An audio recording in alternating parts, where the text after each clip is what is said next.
여기 한 커피숍에서 외국인으로 보이는 어린아이를 향해 손을 올리는 한국인이 있는데요.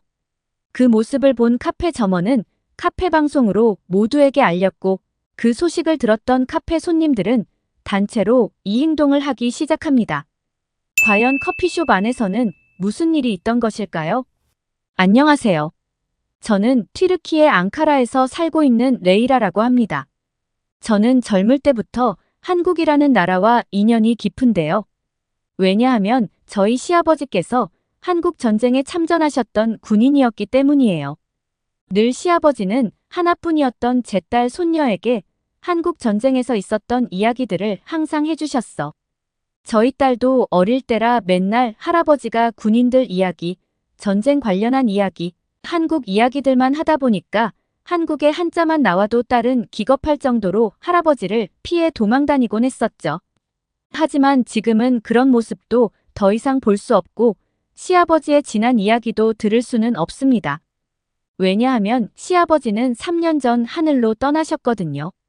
시아버지는 살아생전에 늘 한국을 꼭 한 번 다시 가보고 싶다는 말씀을 하셨었는데요. 사실 돌아가시기 몇 개월 전 저희는 한국으로의 가족 여행을 계획했어요. 고 시아버지도 수십 년 만에 다시 한국을 가보게 되셔서 너무 설레어 하셨었는데 중국에서 발생한 코로나 때문에 하늘길이 막혀 계획이 무산되었어요. 시아버지는 하늘길이 막혀 한국을 갈 수 없다는 사실에 큰 충격과 좌절을 하셨는데 이 때문인지 얼마 뒤 심근경색으로 세상을 떠나시게 되신 거였어요. 저는 지금 시어머님과 저의 딸 그리고 저까지 이렇게 세 가족이 살아가고 있는데요. 저의 남편은 시아버지가 돌아가시기 2년 전 교통사고로 세상을 떠났어요. 그때의 상처가 지금도 가슴속에 남아있는데 2년 후 시아버지까지 하늘로 보내게 되니까 요즘은 저와 제 딸보다 함께 지내고 있는 시어머니가 많이 힘들어하세요. 남자가 없이 여자들만 세 식구 살고 있지만 생활이 부족하지는 않는데요. 남편은 튀르키에서 변호사로 일을 했었거든요.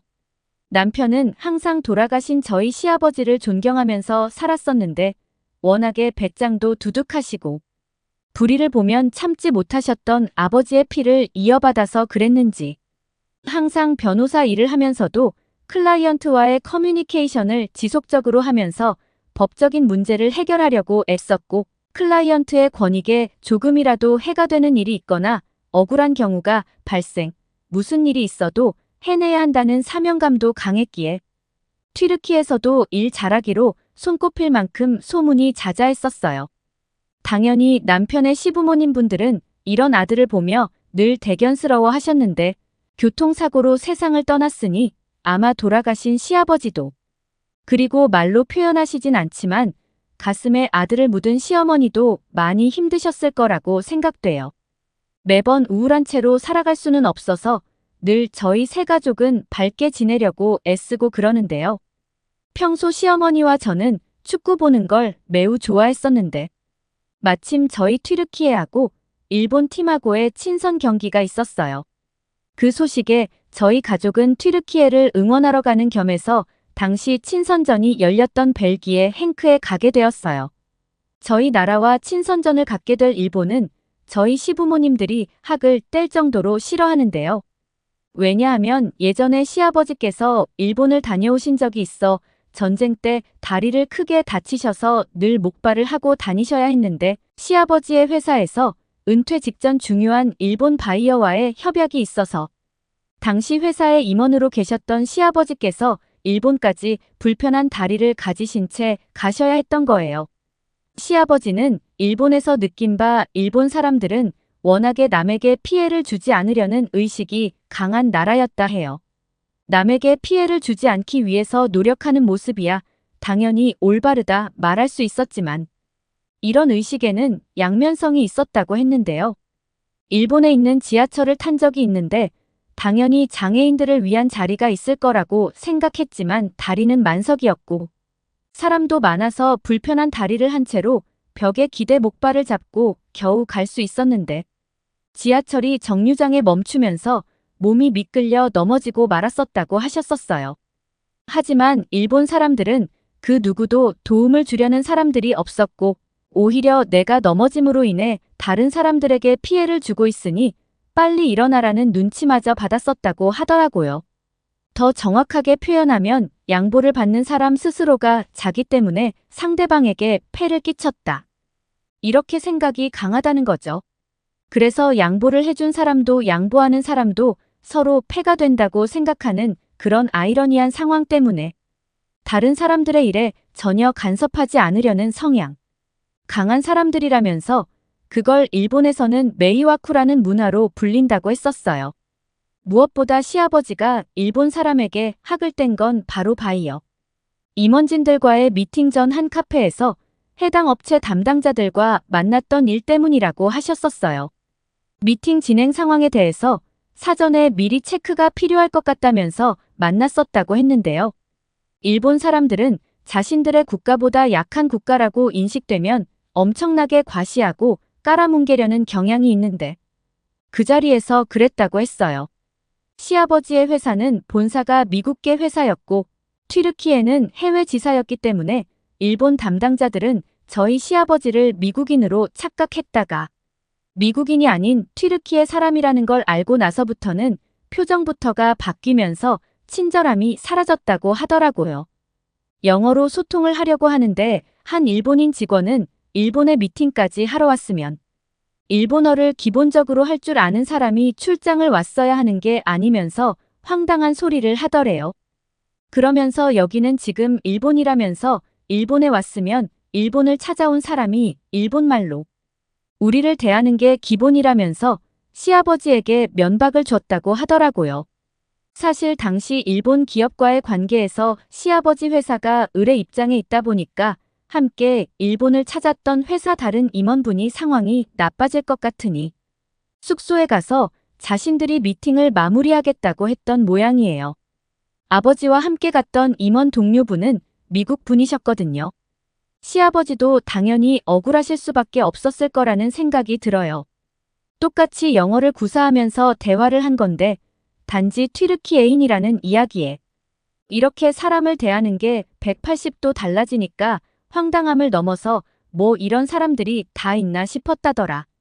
그 이후로 저희 시아버지는 일본 사람들이라면 질색을 하셨습니다. 저희가 구경 갔던 벨기에에서 튀르키예는 일본과의 친선 경기에서 2대4로 지고 말았었는데요.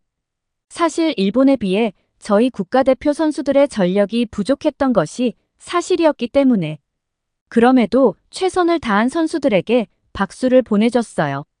그런데 경기가 끝나고 응원석에서 나가려고 할 때 저희 가족은 정말 모욕적인 일을 당하고야 말았었는데요.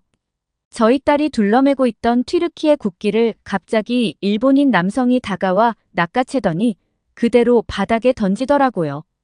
저희 딸은 그 모습에 깜짝 놀라 울음을 터뜨렸고 그 일본 남자는 얼굴에 괴상한 분장을 한 채로 알아듣지도 못할 일본말로 소리를 쳐가면서 비아냥대며 야유를 퍼부었는데요. 자신들의 나라를 좋아하고 응원하는 거야 어쩔 수 없다고 하지만 상대국 국민을 향해 이런 비매너 행동을 하는 모습을 보곤 속으로 남에게 피해를 안 주는 시민의식, 어쩌고 하던 말들이 다 거짓처럼 느껴지더라고요. 더군다나 어린아이에게까지 위협적인 행동을 하는 모습을 보고 나니까 당시에 너무 기분이 나빴었어요. 왜 저희 시아버지가 일본인들을 그렇게까지 싫어하셨었는지 단번에 이해가 되었죠. 숙소로 돌아와서 다시 저희는 튀르키예로 돌아갔었는데요. 그런데 어느 날 저희 시어머니께서 갑자기 뜬금없게도 한국을 한번 가보고 싶다는 이야기를 하시던 거에 갑자기 한국이라는 나라를 왜 가고 싶으신 거냐고 물었더니 일전에 시아버지가 살아계셨을 때 그렇게 한국을 했는데 자신이 만약 세상을 떠나 다시 하늘에서 남편을 만나게 되면 내가 대신 한국을 다녀왔다며 이야기해줘야 할 것 같다면서 말이죠. 살아생전에 한국을 꼭 한번 가고 싶다고 말씀하셨던 시아버지였는데 코로나 때문에 하늘길이 막히면서 젊은 시절 자신의 목숨을 걸고 한국인들과 함께지 한국이라는 나라를 꼭 한번 다시 가고 싶다는 꿈을 이루지 못하신 채 세상을 떠나셨거든요. 그게 늘 시어머니는 가슴 한켠에 신경이 쓰이셨었나 봐요. 그런 남편을 위해서 자신의 눈으로 직접 한국 담아 하늘로 가면 남편에게 보여주고 싶다는 말씀이었는데, 당연히 저는 시어머니의 그 말씀에 알겠다고 하고는 한국행을 준비했었는데요. 저는 시어머님의 말씀에 한국으로 가는 비행기 편을 그 자리에서 예약했습니다. 사실 한국이라는 나라는 저희 나라와 형제 국가로 부르면서 돈독한 관계를 이어온 나라인데요. 이게 어느 정도냐면 저희 튀르키예 중학교 교과서에 한국은 우리 국가의 형제 국가라고 쓰여 있을 정도로 한국을 특별하게 생각해요. 한국을 칸카르데시라는 호칭으로 부르는데 칸은 피를 가리키고 카르데시는 형제를 의미해요. 한국말로 이걸 풀게 되면 피로 맺어진 형제라는 뜻을 가지고 있죠. 하지만 이런 칸카르데시라는 호칭을 한국에게만 부르는 건 아니었어요. 바로 저희 시아버지가 그렇게 싫어하던 일본도 한국과 마찬가지로 형제국으로 인식하고 대하기 때문이었어요. 사실 시어머니가 돌아가신 시아버지 대신 한국을 가고 싶다는 말씀을 했을 때 속으로 내심 걱정이 많이 되었는데요. 경기장에서 만난 일본인들의 기분 나빴던 행동들 때문이었고, 한국과 일본은 지금 두 나라 모두 아시아 강대국으로 불리는데 일본처럼 한국인들도 다르지 않은 성향을 가지고 있는 국가의 사람들이 아닐까 하는 생각 때문이었죠. 저는 시어머니와 저희 딸을 데리고 한국행 비행기에 오를 수 있었고, 비행기 안에서도 5만 가지 생각이 다 들더라고요. 과연 한국은 어떤 모습을 하고 있는 나라일까? 한국인들의 성격이 그 일본인들처럼 괴팍하면 어떡하지라고 말이죠. 그런 우려 속에서도 저희는 결국 한국에 도착할 수 있었는데요. 한국에 도착하고 저희 가족은 엄청난 광경에 큰 충격을 받고 말았지 뭐예요. 전혀 상상도 못 해봤던 어마어마한 공항의 크기에 얼마나 놀랬었는지 몰라요. 시어머니도 시아버지에게 들었던 한국이 아닌 것 같다면서 혹시 우리가 다른 나라를 잘못 온 게 아니냐는 말씀까지 할 정도였어요. 우리 튀르키예는 비교 자체가 안 됐었고, 전에 축구를 보러 다녀왔던 벨기에 공항에서도 이런 건 전혀 느끼지 못했거든요. 공항 곳곳이 모두 너무 신기할 뿐이었고, 공항에는 수많은 세계 각국의 사람들이 있었죠. 하지만 한국의 진짜 모습은 공항이 아닌 한국을 경험했던 모든 공간들에게서 있었는데요. 한국의 숙소를 가기 위해 저희는 공항버스를 타고 숙소로 이동했었는데 초고층 빌딩들이 도시를 감싸고 있었고 거리에는 수많은 한국 사람들이 돌아다니고 있었는데요.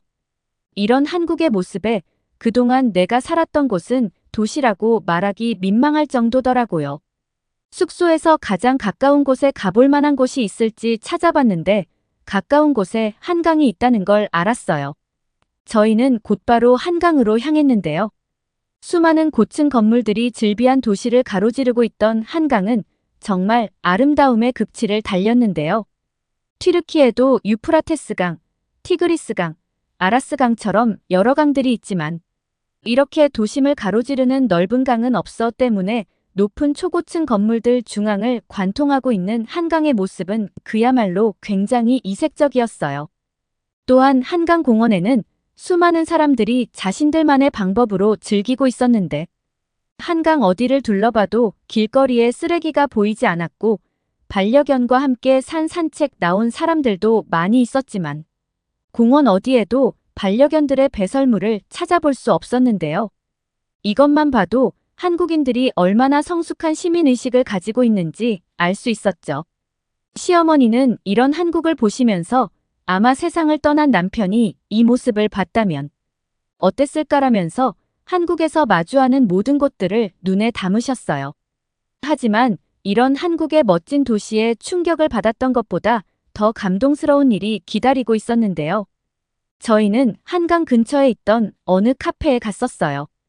딸이 갑자기 배가 아프다면서 끙끙거리기 시작했던 거예요. 그런 딸을 보고 화장실에 가고 싶어서 그런 모양이구나 해서 화장실에도 다녀왔었지만 딸의 복통은 멈추지 않았는지 고통스러워 했었어요. 갑자기 배가 아파서 식은 땀까지 흘리고 있는 딸을 보고 카페 직원에게 달려가 혹시 근처에 병원이 없는지 물어봤더니 가까운 곳에 병원들이 있다고 이야기해 주시더니 친절하게 약도까지 그려주시면서 설명해 주더라고요. 약도를 가지고 다시 시어머니와 딸이 있는 자리로 갔는데 자리에 웬 할머님과 한국인 남성분이 저희 테이블에 서 있는 게 아니겠어요? 이게 무슨 일인가 싶어서 테이블로 달려갔는데 저는 눈앞에 펼쳐진 장면으로 보고 큰 소리로 소리치면서 분노하게 되었었어요.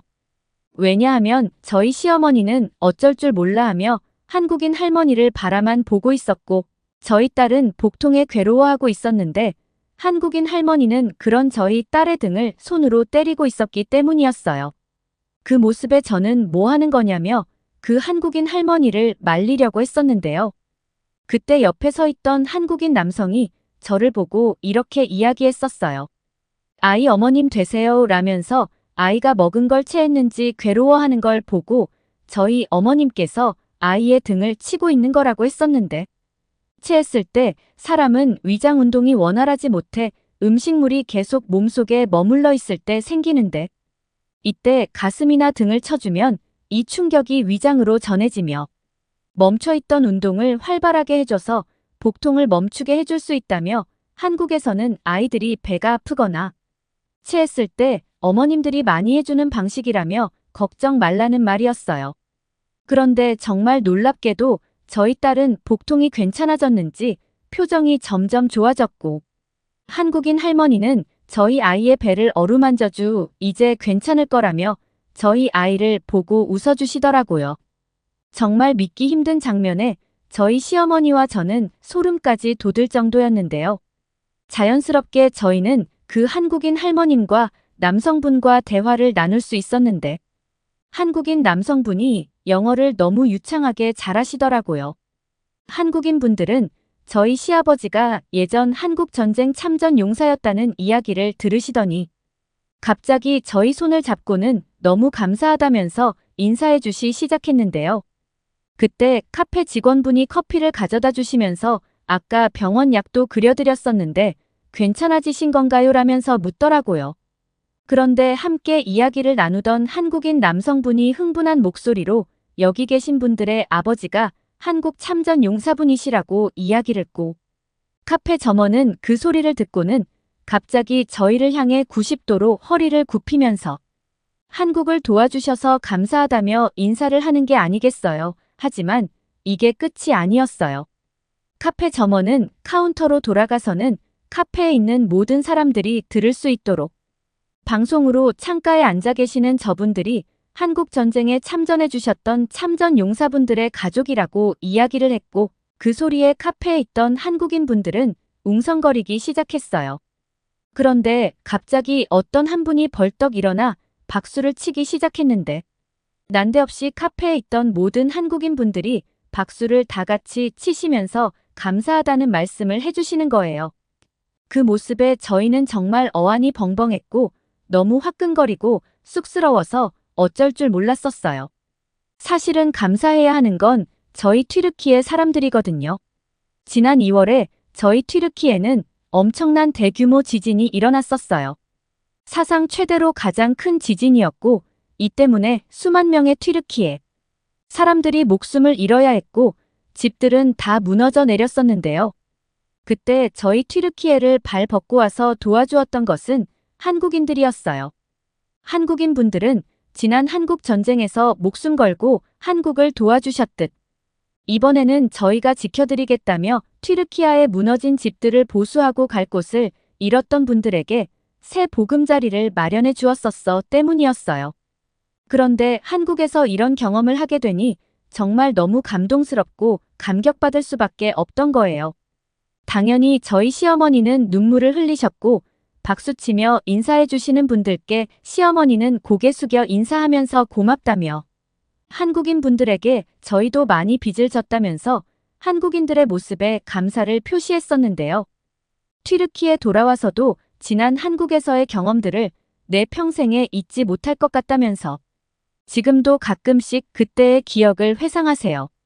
남편을 따라 하늘로 가면 해줄 이야기가 너무 많을 것 같다면서 지금 죽어도 여한이 없다고 하시더라고요. 지금 아시안컵이 카타르에서 열리고 있는데 현장을 가서 응원하고 있지는 못하지만 한국의 경기가 있을 때면 저희 가족은 늘 시청하면서 열심히 응원하고 있습니다.